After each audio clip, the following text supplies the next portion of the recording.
Olá, caros ouvintes. Bem-vindos ao Unbounded.dev, nosso podcast sobre desenvolvimento de software e tudo o que rola em torno disso. Aqui, nós vamos falar muito sobre assuntos técnicos, algumas entrevistas e também debates, mas sempre sobre aquilo que amamos fazer, programar. Meu nome é Álvaro Cantador, falo diretamente de Curitiba, Paraná, e está aqui comigo meu caro amigo Eduardo Dias. Olá pessoal, meu nome é Eduardo Dias, falo do interior dos Estados Unidos, aqui diretamente de Lincoln, Nebraska.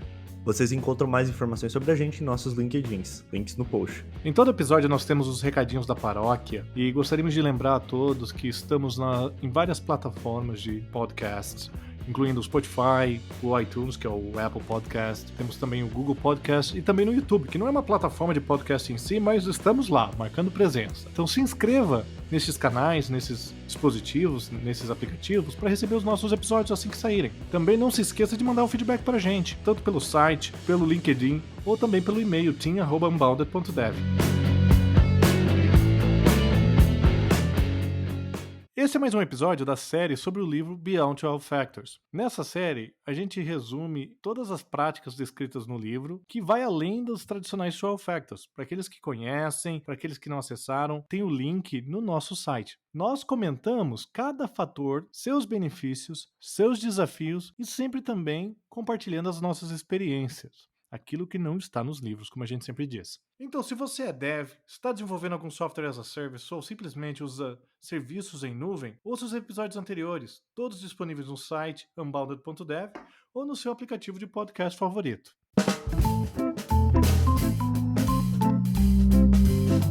Bom, o assunto de hoje então é Backend Services. Eu acho importante marcar que é a nossa segunda vez gravando esse episódio. A primeira vez que a gente gravou, o meu áudio não ficou nas qualidades mínimas do Unbounded.dev. Então a gente está aqui gravando de volta. Vamos falar sobre Backend Services. E, Eduardo, volto a fazer essa pergunta. O que é Backend Services? Oi, Álvaro. Então, Backend Service, né? O que é isto? É todo aquele serviço que o seu aplicativo precisa para rodar. Muito comum a gente ter um banco de dados como um backend service, mas também pode ser serviços externos. Um grande exemplo disso é o AWS S3, ou S3 em inglês, né? Que é um serviço utilizado para armazenar arquivos e que ele pode ser fundamental como storage do seu serviço ou do seu aplicativo. Isto é um exemplo clássico de backend service. Exatamente. Existem várias formas de você utilizar o Backend Services como um recurso. Por exemplo, no Kubernetes, eu acho que é a maneira mais fácil de você enxergar isso, que tem os Custom Resources, você tem o DNS Binding para te auxiliar, mas existem N formas dentro de uma arquitetura de você utilizar esse recurso, por exemplo, através do Nginx, do HProxy ou qualquer um serviço que você consiga fazer esse DNS reverso, mas ele é extremamente simples também. Por exemplo, dentro do livro você tem apenas um capítulo muito breve falando sobre isso, mas a aplicação do dia a dia é muito variável sobre backend service. Existem várias maneiras de você aplicar, existem vários key-bits, vários problemas relacionados a isso e até é interessante para a gente agregar na conversa. Como a gente sempre fala, né, Álvaro, que é a questão de que se você tenha o endereço da API que você consome, do serviço, ou o endereço do banco de dados, a tua connection string hard-coded no aplicativo, é exatamente esse episódio. Tá? É aqui que a gente vai falar sobre isso, é aqui que a gente vai ajudar a tentar discutir como que a gente pode resolver e dar um jeito nisso.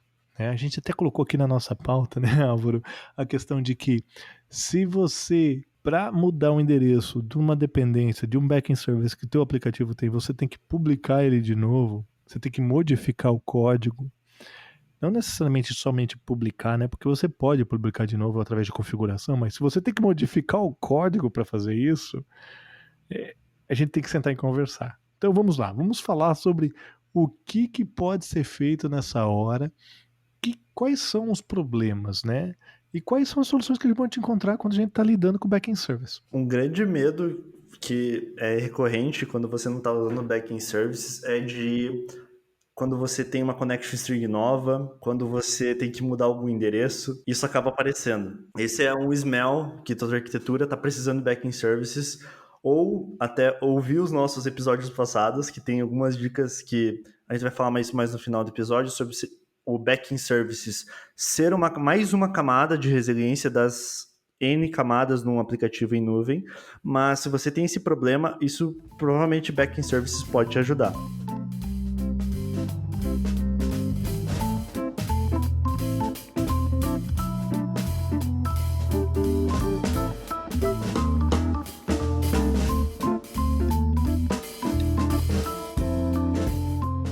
falando dos problemas, né? O grande exemplo é conexão de banco de dados hard-coded no aplicativo. Aí você vai lá, todo corajoso, todo bonito, né? Vai fazer a atualização do seu banco de dados. Teve que aumentar uma instância ou teve que mudar de lugar. Acabou mudando o endereço do seu banco de dados. E você não tem como fazer isso sem. Não tem como atualizar isto sem ter que mudar o código. Descobriu que no Oregon é 20% mais barato, teve que É, mudar. é verdade, né? Você foi lá todo feliz, tentou ganhar dinheiro, economizar para a empresa, que bonito, né? Aí agora você gastou uma semana mudando o código para pôr essa porra para funcionar de novo, né? Eu até gostaria de trazer um exemplo, que eu, idos de 2012, talvez, 2013, trabalhava numa uma excelente startup de Curitiba, eu adorava trabalhar lá, era muito legal, era, tipo, aprendi muito naquela época, e aprendi também com isso, né? A gente tinha umas máquinas na Azure, com endereço usando o binding address deles, que é aqueles domínios gerados, e o app chamava o endereço direto, ele não tinha o DNS, a mudança, né? Por exemplo, para um API ponto alguma coisa. Não tinha um domínio dedicado, você quer dizer? Exatamente, a gente não tratava como se fosse um backend service, você fazia uma chamada direto. Você usar um domínio gerado pelo teu provider de nuvem é a mesma coisa que tu chamar no domínio direto, no IP direto. É Não tem, verdade. não tem diferença. E num ritmo de nuvem que você tem essa mudança de máquina constante, essa reciclagem, esse deploy constante, isso é um risco absurdo. Até por um problema no próprio provider. Você tem que confiar no seu provider, mas sempre desconfiando também, né? Caso de algum problema, caso algum dado seja corrompido, você não pode confiar tanto assim no seu provedor. Então, os apps chamavam as APIs direto usando o DNS da máquina gerado pelo provedor de nuvem. E acabou que um dia foi feito um deploy e deu problema, e para variar, que ele entra do Fusca, sai do Fusca e entra no Fusca novamente. Deleta a máquina, cria uma nova. Isso acabou gerando um DNS novo. E o app chamando diretamente, você tinha que alterar no app o endereço que eu chamava API. Ou seja, a Apple tem um período de 7 dias, no mínimo, para revisar o aplicativo para atualizar ele. Então, uma simples mudança do URL deixou o aplicativo fora do ar 7 dias, custando não tanto em dinheiro, mas uma questão de crescimento, porque startup é crescimento exponencial, né? Dia a dia. Então, você deixou uma semana de crescer, porque o aplicativo está inutilizável praticamente, até que a Apple revisasse um endereço novo e publicasse uma nova versão e que os usuários atualizassem o aplicativo, porque às vezes o usuário demora até para atualizar aquela URL. Então é um prejuízo muito grande para você utilizar desse jeito.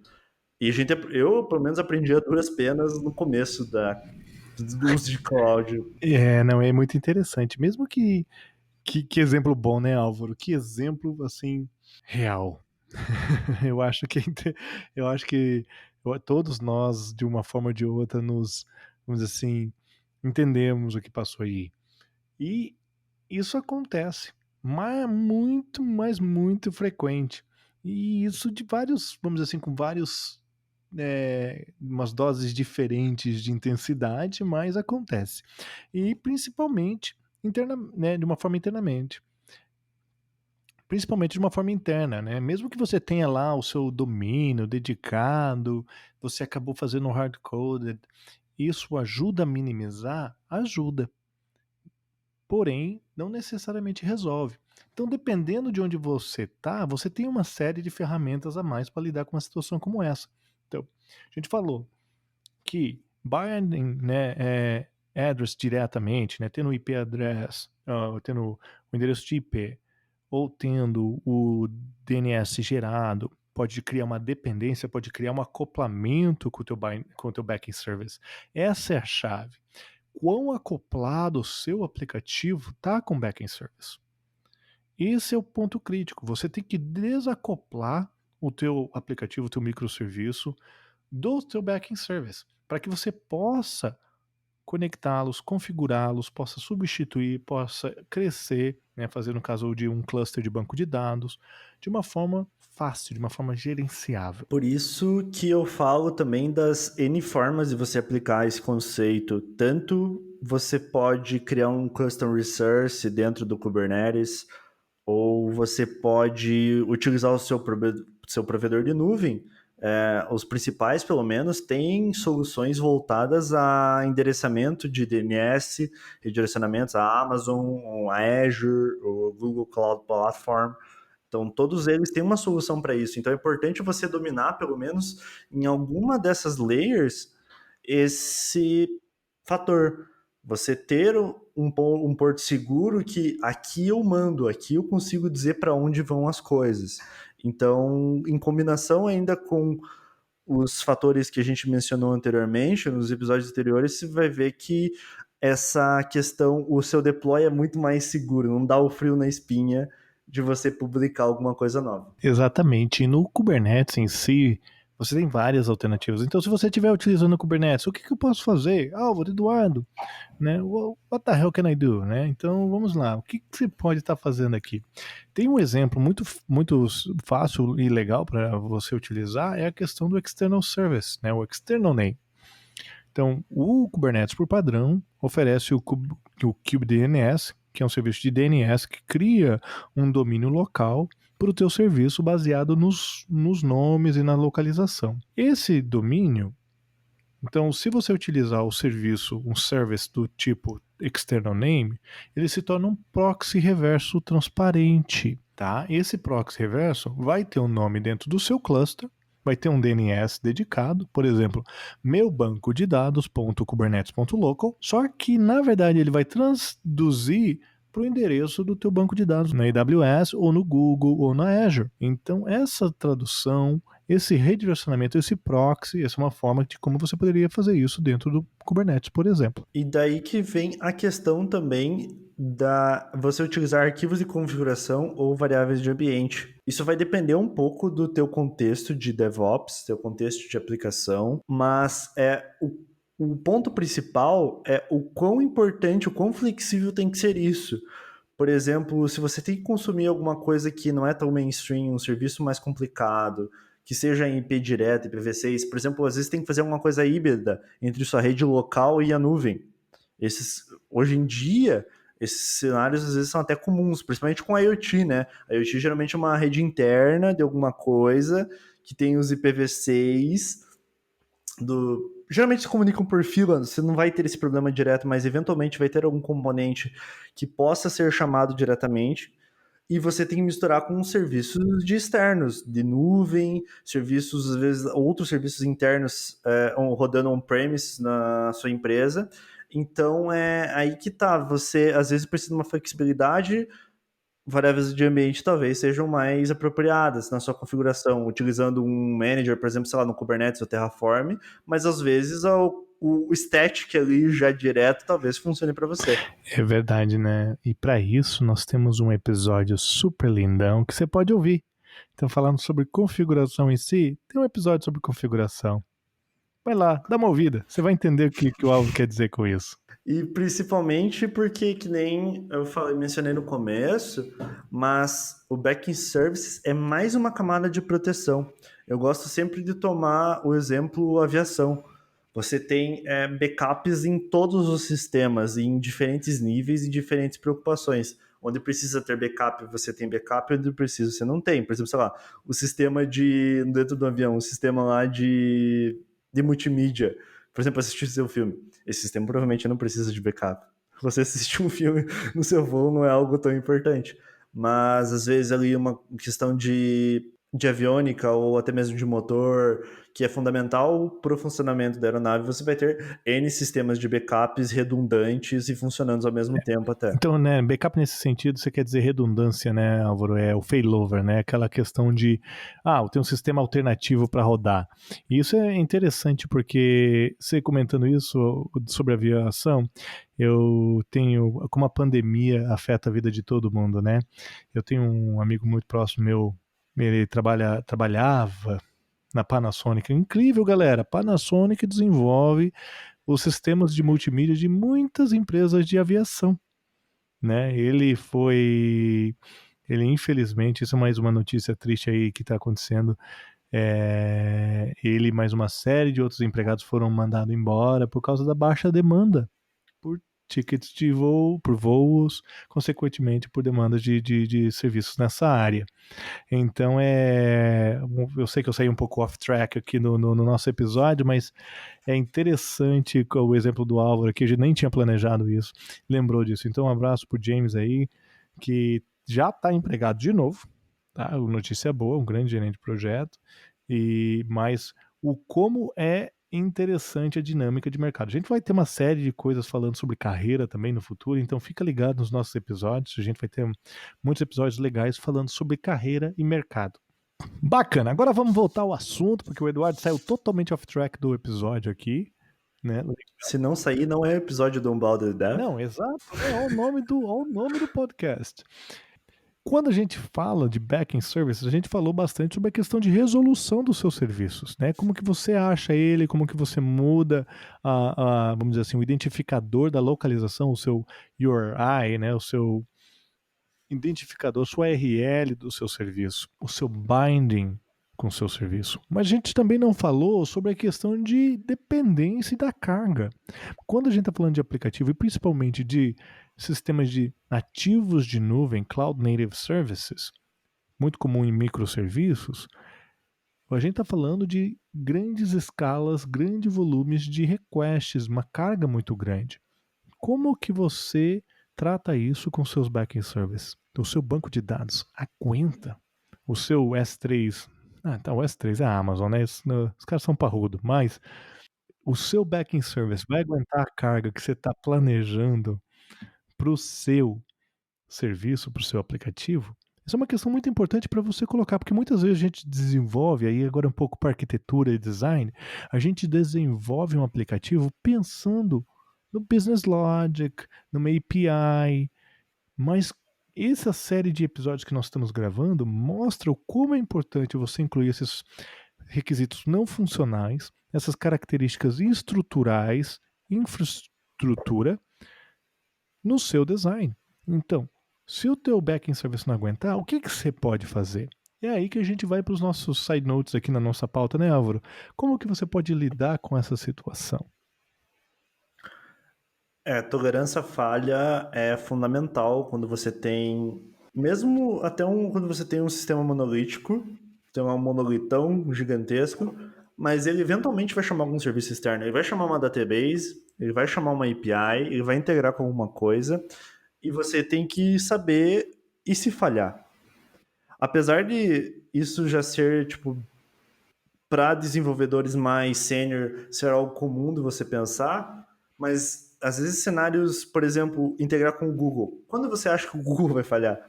Sabe? Seja o Auth2, seja alguma integração dessas. Então todos os seus paths tem que ter algum jeito de você identificar que está ocorrendo uma falha e mitigar ela. Não é só sobre você resolver, mas é saber identificar quando está efetivamente ocorrendo. Por isso da importância de você ter padrões dentro das suas microserviços, por exemplo, ter padrões de response codes, responder no código certo, ou seja, também complicações externas, você ter formas de mitigar esses problemas. Exatamente, né? E aí nós falamos de padrões.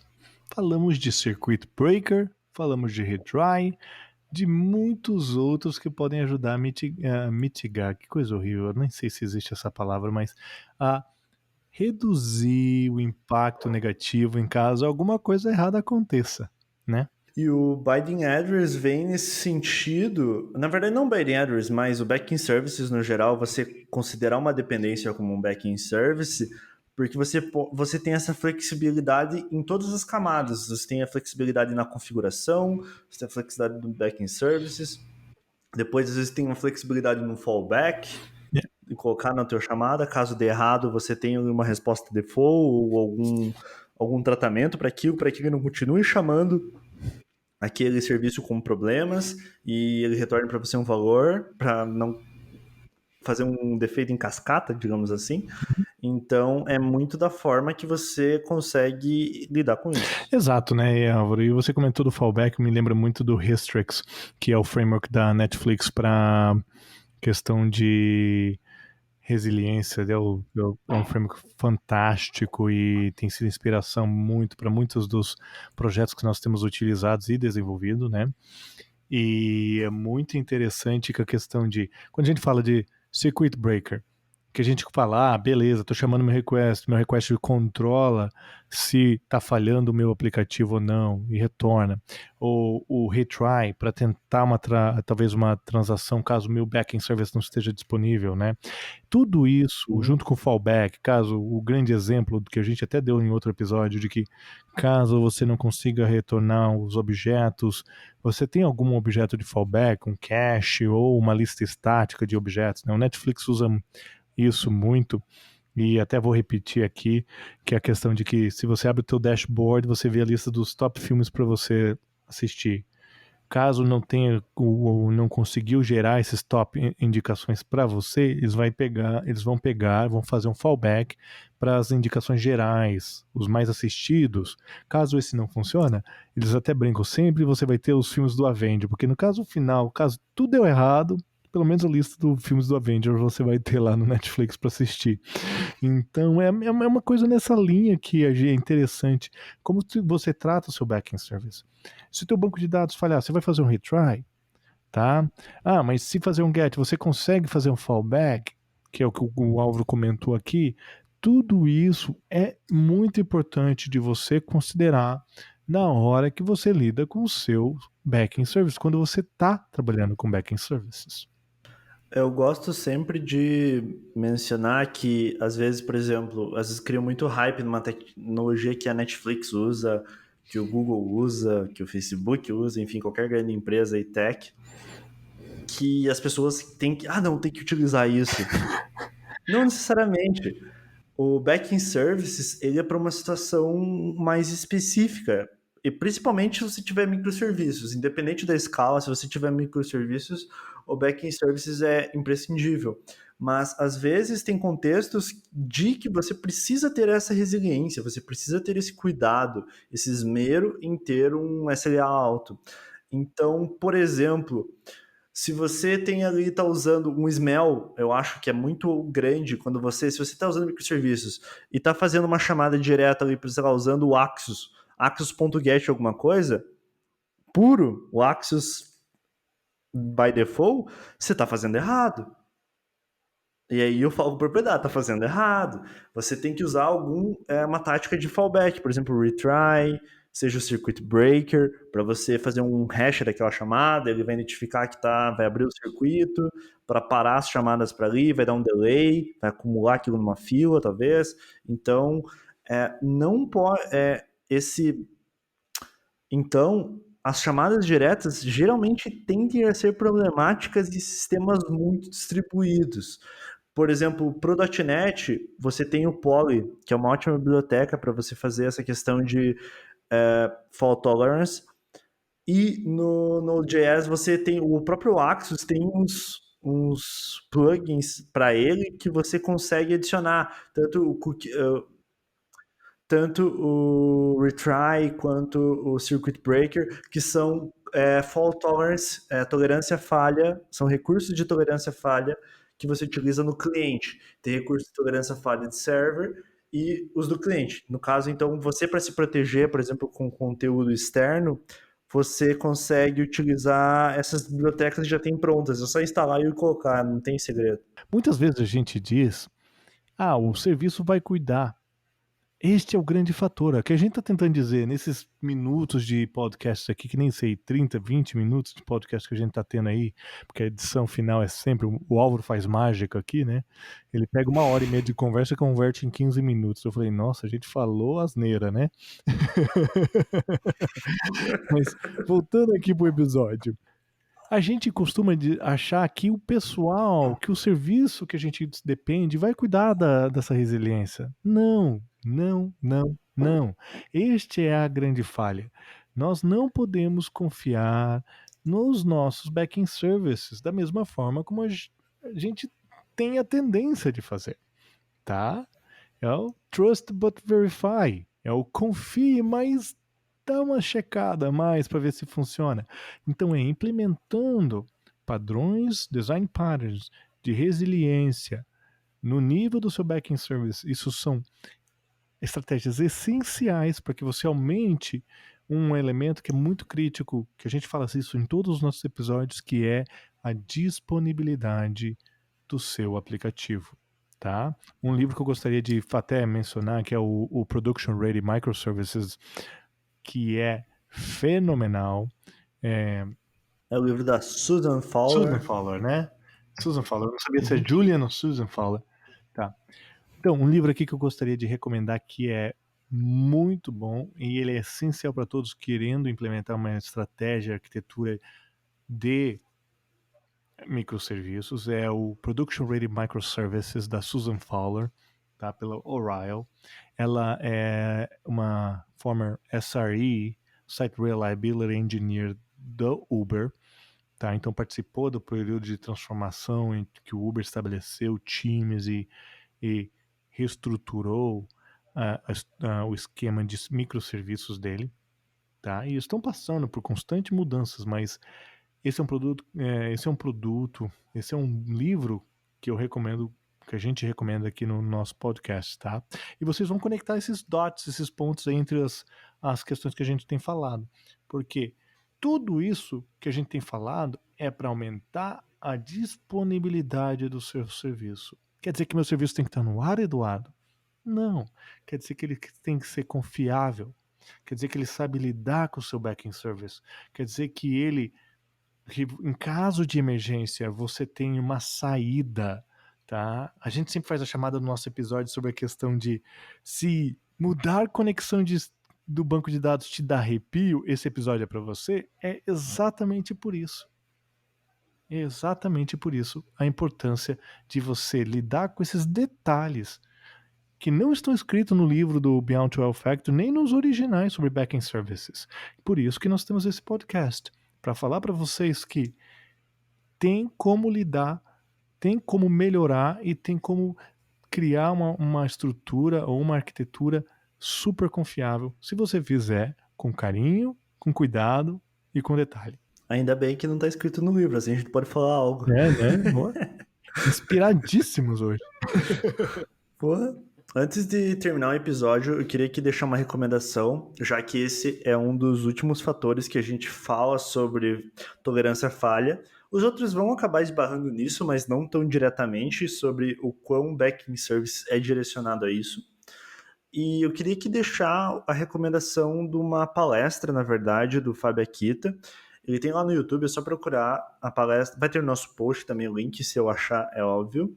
Mas ele fala sobre tolerância à falha para adultos. Ele usa na palestra o Elixir, que é uma linguagem de programação baseada no Erlang, que é uma linguagem de programação criada pela Ericsson em 97, se eu não me engano. Eu não estou olhando na Wiki, eu prometo. E é uma linguagem baseada para Open Telecom Platforms, que são plataformas de telecom, como diz o nome, que são geralmente um requisito muito grande é o SLA. Você precisa ter os 5 noves depois da vírgula em plataformas dessas. Então, ele fala sobre conceitos usando o Elixir que você pode aplicar na sua própria linguagem. Qualquer linguagem que você quiser utilizar, ali é aproveitável. Ele fala bastante sobre o Elixir e realmente, quando você precisa de tolerância à falha, ali é brincadeira de gente grande, você consegue fazer coisas magníficas utilizando o Elixir, mas você pode trazer os seus conceitos para o dia a dia, até como Richard Feynman falava, né? O conhecimento é como se fosse uma... Eu não falava exatamente isso, mas fazendo uma leitura do que ele falava, conhecimento é como se você tivesse uma caixa de ferramentas com várias ferramentas ali dentro, né? Então, se você tem algo ali que vai te agregar em algo no teu desenvolvimento quando você enfrentar um problema, é sempre muito válido. Então, fica aí a recomendação.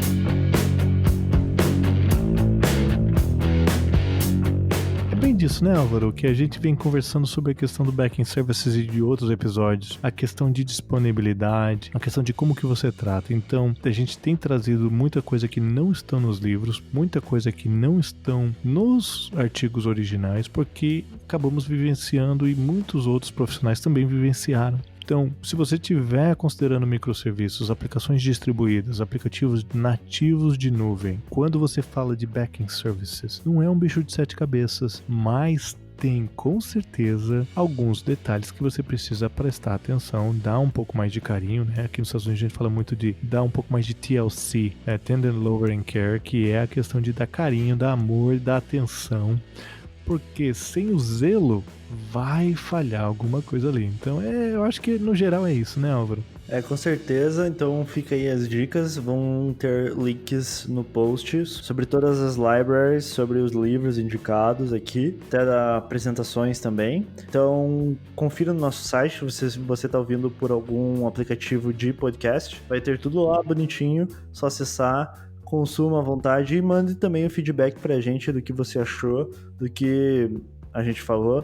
Agora também no nosso site tem um form que a gente tá perguntando sobre questões de podcast, de qualidade, sua opinião. Por favor, responda, caso apareça pra você. E é isso. Mais alguma coisa, Eduardo? Eu acho que só o disclosure, caso você escute uma pequenininha falando no final do episódio que o Álvaro colocou na edição, é a Victoria, minha filha de 6 anos aí, dando um valor pra vocês aí, galera. Tá bom? Até mais. É isso aí então, galera. Muito obrigado por assistirem e até mais. Valeu, falou. Falou! Listen to Unbounded Dawn Death.